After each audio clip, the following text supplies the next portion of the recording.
ایک بادشاہ نے گدھوں کو قطار میں چلتا دیکھا تو کمہار سے پوچھا، تم انہیں کس طرح سیدھا رکھتے ہو؟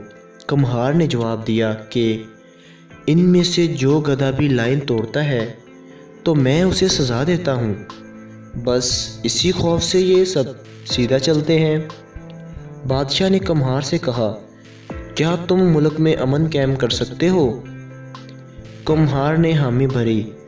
بادشاہ نے اسے منصب عطا کیا۔ پہلے دن ہی کمہار کے پاس ایک چوری کا فیصلہ لایا گیا۔ کمہار نے فیصلہ سنایا کہ چور کے ہاتھ کاٹ دو۔ جلاد نے وزیر کی طرف دیکھا اور کمہار کے کان میں بولا کہ جناب، یہ وزیر صاحب کا خاص بندہ ہے۔ کمہار نے دوبارہ کہا، چور کے ہاتھ کاٹ دو۔ اس کے بعد خود وزیر نے کمہار کے کان میں سرگوشی کی کہ جناب تھوڑا خیال کریں، یہ ہمارا اپنا بندہ ہے۔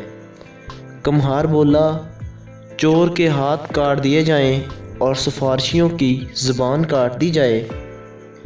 اور کہتے ہیں کمہار کے صرف اس ایک فیصلے کے بعد پورے ملک میں امن قائم ہو گیا۔ ہمارے ہاں بھی امن قائم ہو سکتا ہے، مگر اس کے لیے بہت سے چوروں کے ہاتھ کاٹنے پڑیں گے اور بہت سے لوگوں کی زبانیں بھی کاٹنی پڑیں گی۔ والسلام۔